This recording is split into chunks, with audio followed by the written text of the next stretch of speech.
Good morning बच्चों। 10th maths के आज के क्लास में आप सबको स्वागत है। आज हम देखेंगे अध्याय 15 ठोस आकृतियों का पृष्ठीय क्षेत्रफल एवं आयतन।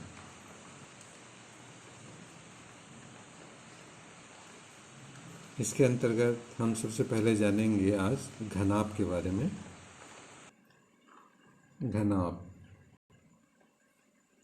घनाभ की आकृति के बारे में आप पहले से परिचित हैं।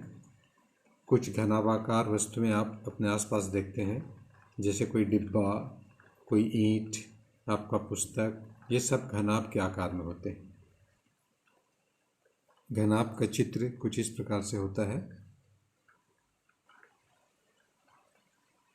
ये एक घनाभ है, इसको नाम देते हैं हम A, B, C, D, E, F, G, H। इस घनाभ को गौर से देखिए और सोचिए कि इसमें कितने फलक हैं, कितने कोर हैं, कितने शीर्ष हैं। ध्यान से देखने पर पता चलता है कि इसमें कितने फलक हैं। देखिए गौर से, इसके सामने में एक फलक जो आयताकार दिख रहा है, उसके पीछे एक फलक 2 हो गया, बाएं साइड में एक फलक 3, दाहिने साइड में एक फलक है 4, ऊपर एक फलक 5 और नीचे एक फलक 6। तो टोटल फलकों की संख्या होती है 6। अब हम देखते हैं इसका कोर। ये पहला कोर, ये दूसरा कोर, ये ऊपर से नीचे तीसरा कोर और ये चौथा कोर। सामने में हो गया 4 कोर। इसी प्रकार से गिनते जाएंगे तो ये 5, ये 6, ये 7, ये 8, ये 9, ये 10, ये 11 और ये 12। तो कुल 12 कोर होते हैं इसमें। आप ध्यान से गिन सकते हैं। याद रखने के लिए हम याद कर सकते हैं इस प्रकार से कि लंबाई में 4, लंबाई में कोर 4 होता है। ये 1, 2, 3 और 4। चौड़ाई में 4 कोर होते हैं, 1, 2, 3, 4। और ऊंचाई में भी 4 कोर होते हैं, 1, 2, 3 और 4। तो 4 दिया 12 कोर। अब हम ज्ञात करेंगे शीर्ष। शीर्ष मतलब यहाँ पे जो कोने दिखाई दे रहे हैं, तो कोने आप गिन सकते हैं। ये एक कोना है, A, B, इस प्रकार से 1, 2, 3, 4, नीचे में 5, 6, 7, 8 ऊपर में। तो टोटल शीर्ष भी होंगे 8। इस प्रकार से इससे संबंधित आपको एक खाली स्थान या ऑब्जेक्टिव टाइप का क्वेश्चन पूछा जाता है कि एक घनाभ में कितने फलक होते हैं, तो 6। एक घनाभ में कितने कोर होते हैं, तो 12। और एक घनाभ में शीर्षों की संख्या 8। घनाभ की लंबाई, चौड़ाई और ऊंचाई को क्रमशः हम A, B, C नाम देते हैं। तो ये है घनाभ की लंबाई A, यह है घनाभ की चौड़ाई B और यह है घनाभ की ऊंचाई C।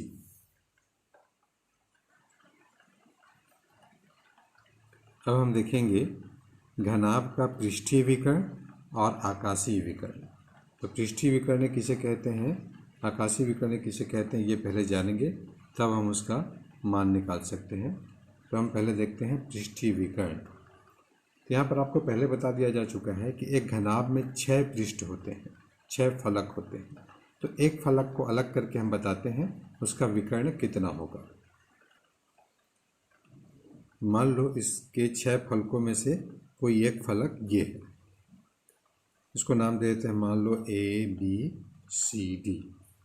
ठीक है, ये आमने सामने का फलक भी हो सकता है, अगल बगल का फलक भी हो सकता है, या ऊपर नीचे का फलक हो सकता है।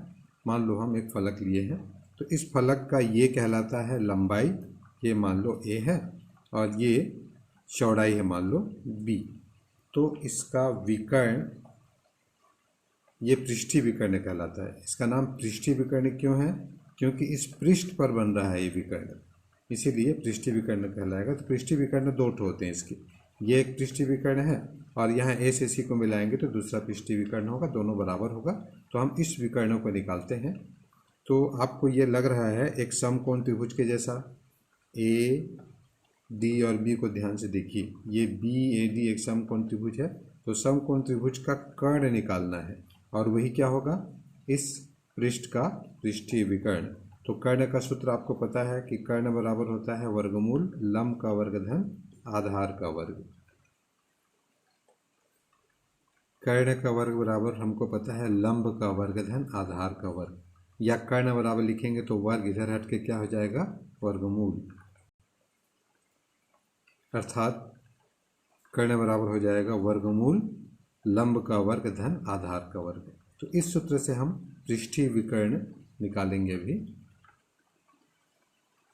अतः अब हम कह सकते हैं कि घनाभ का पृष्ठीय विकर्ण लंब का वर्ग धन आधार का वर्ग, यानी कि ये एक भुजा लंब है और एक भुजा आधार है, किसी को भी लंब आधार मान सकते हैं हम।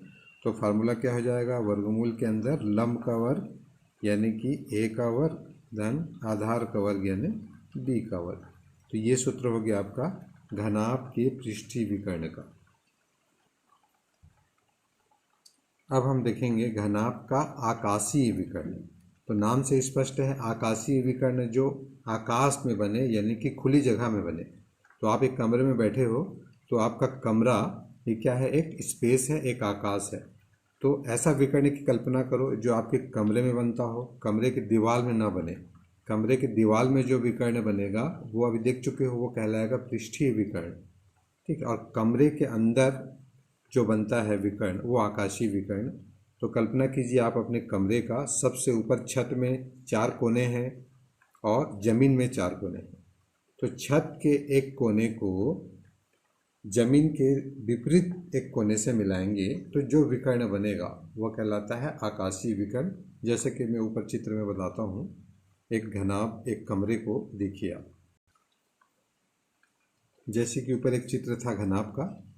मान लीजिए कि एक कमरा है, तो कमरे के ऊपर में 4 कोने दिखाई दे रहे हैं, देखो डी सी जी और एच, ये ऊपर में 4 कोना। आप अपने कमरे के ऊपर के छत के 4 कोने को ध्यान से देखिए। और नीचे ज़मीन जहाँ बैठे हैं, ज़मीन के 4 कोने कौन कौन से हैं, ए बी एफ और ई, ठीक है। तो ऊपर के एक कोना एच को ले लेते हैं, मान लो ऊपर का एक कोना एच लिए, तो नीचे के किस कोने से मिलाओगे, उसके विपरीत यानी कि बी से। तो ये उल्टा कोना, तो इसको मिला देंगे तो एक काल्पनिक रेखा की आप कल्पना करो कमरे में, ये कहलाता है आकाशीय विकर्ण। तो स्पष्ट है कि कितने ठो आकाशीय विकर्ण होंगे, स्पष्ट है 4 ठो होगा, क्योंकि उस ऊपर वाले कोने एच को बी से मिला दिए एक विकर्ण, जी को मिलाओगे तो वो ए से मिलेगा दूसरा विकर्ण, सी को मिलाओगे ई से तीसरा और डी को मिलाओगे एफ से चौथा। ऊपर के 4 कोनों को नीचे के विपरीत वाले 4 कोने से मिलाओ तो वो आपको आसानी से पता चल जाएगा कि वो कहलाता है आकाशीय विकर्ण। तो पृष्ठीय विकर्ण में 2 ही चीज़ जरूरत था, किसी भी पृष्ठ में 2 ही चीज़ जरूरत है, देखो लंबाई और चौड़ाई। इसीलिए पृष्ठीय विकर्ण में आप अभी देखे हो, घनाभ के पृष्ठीय विकर्ण में कौन सा सूत्र इस्तेमाल हुआ, वर्गमूल के अंदर लंबाई का वर्ग धन चौड़ाई का वर्ग, यानी कि लंब का वर्ग धन आधार का वर्ग। तो पृष्ठ में 2 ही चीज़ होता है, दीवार में 2 ही चीज़ होता है, दीवार की लंबाई और चौड़ाई। अब आकाशीय विकर्ण में 3 चीज़ होगा, कमरे का लंबाई चौड़ाई और ऊंचाई तीनों का इस्तेमाल करेंगे। तो आकाशीय विकर्ण के लिए लंबाई चौड़ाई ऊंचाई तीनों की जरूरत है, तो उसका सूत्र हो जाएगा घनाभ का आकाशीय विकर्ण बराबर वर्गमूल के अंदर लंबाई का वर्ग धन चौड़ाई का वर्ग धन ऊंचाई का वर्ग। तो ये दोनों में डिफरेंस है, आप आसानी से दोनों को तुलना करके याद कर सकते हो। घनाभ का पृष्ठीय विकर्ण में रहेगा वर्गमूल ए स्क्वायर प्लस बी स्क्वायर, केवल लंबाई और चौड़ाई, और घनाभ के आकाशीय विकर्ण में तीनों रहेगा, वर्गमूल के अंदर A square plus B square plus C square. घनाभ के बाद अब हम जानेंगे घन के बारे में।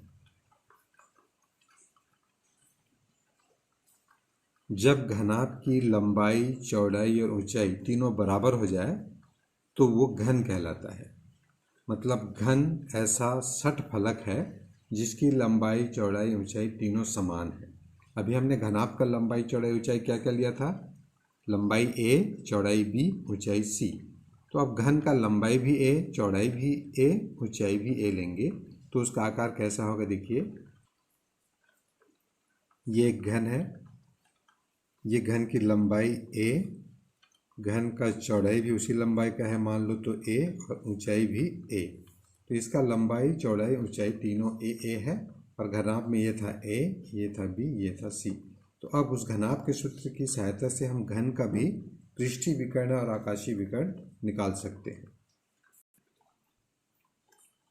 घन का पृष्ठीय विकर्ण बराबर वर्गमूल लंबाई का वर्ग और चौड़ाई का वर्ग, यानी दोनों ए वर्ग ही रहेगा क्योंकि लंबाई और चौड़ाई दोनों समान है। इसको सॉल्व करेंगे तो क्या हो जाएगा, ए वर्ग और ए वर्ग दो बार आया है तो 2a का वर्ग, और आपको पता है कि ए वर्ग का वर्गमूल ए होता है, तो ए वर्ग वर्गमूल के बाहर आ जाएगा और ए हो जाएगा और 2 अंदर ही रहेगा।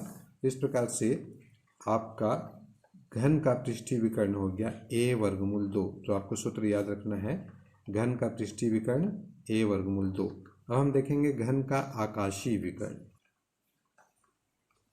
घन का आकाशीय विकर्ण क्या हो जाएगा, ऊपर के जैसा वर्गमूल के अंदर लंबाई का वर्ग धन चौड़ाई का वर्ग धन ऊंचाई का वर्ग, और तीनों क्या रहेगा, ए स्क्वायर ए स्क्वायर ए स्क्वायर, क्योंकि लंबाई चौड़ाई ऊंचाई घन में तीनों समान होता है। ए स्क्वायर ए स्क्वायर ए स्क्वायर 3 बार जोड़ेंगे तो 3a स्क्वायर, ए स्क्वायर वर्गमूल के बाहर आएगा तो आपको पता है ए, और वर्गमूल के अंदर क्या बचा 3। तो इस प्रकार से ये हो गया आकाशीय विकर्ण। तो पृष्ठीय विकर्ण आकाशीय विकर्ण का सूत्र मिलते जुलते हैं।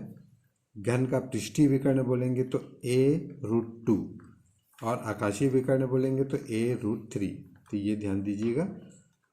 तो घन और घनाभ में इतना जानना है आपको। पृष्ठीय विकर्ण, तो पृष्ठीय विकर्ण निकालना आता है। अब हम इससे संबंधित क्वेश्चन देखते हैं।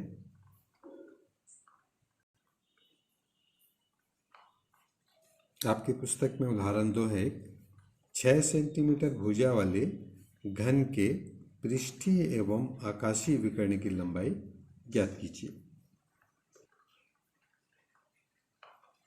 दिया है घन की भुजा, घन की भुजा को मान लो हम ए मानते हैं तो ए बराबर आपको क्वेश्चन में दिया है 6 सेंटीमीटर भुजा वाला, यानी कि घन की भुजा क्या है 6 सेंटीमीटर। अब घन का पृष्ठीय विकर्ण, अभी अभी आप देख चुके हो घन का पृष्ठीय विकर्ण क्या होता है a√2। अब ए का वैल्यू जो भी दिया है उसको रख दो, तो ए का मान दिया है 6, तो हो जाएगा 6√2 सेंटीमीटर। ये पहला आंसर हो गया। अब हम निकालेंगे घन का आकाशीय विकर्ण। घन का आकाशीय विकर्ण होता है a√3, ए का वैल्यू वही पता है 6√3 सेंटीमीटर। ये हो गया आपका आकाशीय विकर्ण। इस प्रकार हमने दोनों चीज़ निकाल लिया, घन का आकाशीय विकर्ण और पृष्ठीय विकर्ण। अभी हमने घन का एक क्वेश्चन देखा, अब हम घनाभ का एक क्वेश्चन देखेंगे। घन के क्वेश्चन में आपको पता है घन में लंबाई चौड़ाई ऊंचाई तीनों समान होता है, मतलब घन का केवल भुजा दिया रहेगा। और घनाभ का क्वेश्चन अगर आता है तो घनाभ का भुजा नहीं दिया रहेगा, तीनों भुजा दिया रहेगा, मतलब घनाभ की लंबाई भी दी रहेगी चौड़ाई भी और ऊंचाई भी। ऐसा एक क्वेश्चन देखते हैं। एग्जाम्पल 1, एक घनाभ की लंबाई चौड़ाई और ऊंचाई क्रमशः 10 सेंटीमीटर 4 सेंटीमीटर और 5 सेंटीमीटर है। इसके आकाशीय विकर्ण की लंबाई ज्ञात कीजिए। क्वेश्चन को ध्यान से देखते हैं तो हमको पता चलता है कि दिया है घनाभ की लंबाई, लंबाई को हम ए से लिखते हैं तो ए बराबर, तो लंबाई क्या दिया हुआ है 10 सेंटीमीटर, तो ए बराबर हो जाएगा 10 सेंटीमीटर। उसी प्रकार चौड़ाई और ऊंचाई भी दिया हुआ है। घनाभ की चौड़ाई बी बराबर दिया हुआ है 4 सेंटीमीटर और ऊंचाई सी बराबर दिया है 5 सेंटीमीटर। घनाभ के आकाशीय विकर्ण बराबर होता है वर्गमूल a² + b² + c²। अब हम यहाँ पे a b c का मान रखेंगे।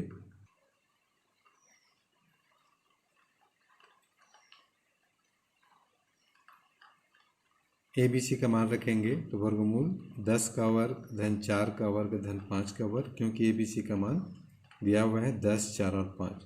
10 का वर्ग 100, 4 का वर्ग 16, 5 का वर्ग 25। इन तीनों को जोड़ देंगे तो हो जाएगा 141। तो यही घनाभ का आकाशीय विकर्ण है, इतना सेंटीमीटर।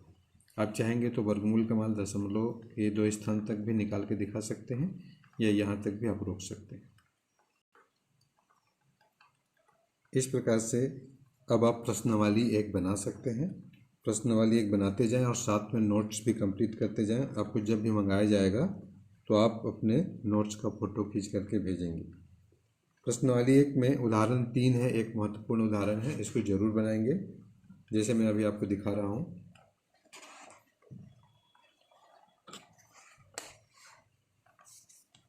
ये आपके प्रश्नावली का उदाहरण क्वेश्चन नंबर 3 है। उस बड़े से बड़े खंभे की लंबाई ज्ञात कीजिए जो 10 मीटर लंबा, 10 मीटर चौड़ा और 5 मीटर ऊंचे कमरे में रखा जा सकता है। आप जिस कमरे में बैठे हो उस कमरे की कल्पना करो। आपके कमरे की लंबाई 10 मीटर है, चौड़ाई भी 10 मीटर है और ऊंचाई 5 मीटर है। इतना बड़ा कमरा है आपका। तो इसमें एक बड़े से बड़े खंभा या बांस रखना है, तो कितना बड़ा बांस रखा जा सकता है। ठीक है, ध्यान दीजिए, आप कितना बड़ा बांस रख सकते हो, मतलब क्या निकालना है आपको, ये सोचिए। अगर आप नहीं सोच पा रहे हैं तो देखिए, आपको भी बताया गया था कि ये घनाभ है, मतलब आपका कमरा है। तो इसमें ये जो आकाशीय विकर्ण है इसकी लंबाई सबसे ज़्यादा होती है। मतलब आपके छत के एक कोने से जमीन के विपरीत साइड में दूसरे कोने को मिलाएंगे तो वो सबसे बड़ी लंबाई होगी। तो आप कमरे में इससे बड़ा बांस या इससे बड़ा खंभा नहीं रख सकते। तो आपको क्या निकालने के लिए कहा गया है वास्तव में? कमरे के आकाशीय विकर्ण की लंबाई ज्ञात कीजिए। अगर आपको डायरेक्ट पूछा जाता कि कमरे के आकाशीय विकर्ण की लंबाई ज्ञात कीजिए तो सब ज्ञात कर सकते थे। आपको क्वेश्चन घुमाया गया है कि पूछा गया है कि कितना बड़ा बांस रख सकते हैं या खंभा, मतलब वही है आकाशीय विकर्ण निकालना है। जैसे कि जस्ट अभी आप एग्जाम्पल 1 निकाले थे, तो ये जरूर बना लेंगे। इस प्रकार बच्चों आज हमने देखा ठोस आकृतियों के पृष्ठीय क्षेत्रफल और आयतन के अंतर्गत पहला प्रश्नावली घन और घनाभ। अगले वीडियो में हम देखेंगे दूसरा प्रश्नावली बेलन। तो बेलन से संबंधित जितने भी एग्जाम्पल्स वगैरह दिए हैं वो सब हम देखेंगे। उसके पहले आप जितना बन सकता है पढ़ के रेडी रखे रहेंगे। अगले क्लास में हम मिलते हैं बेलन में। तब तक के लिए आपको होमवर्क मिल चुका है। Okay, thanks.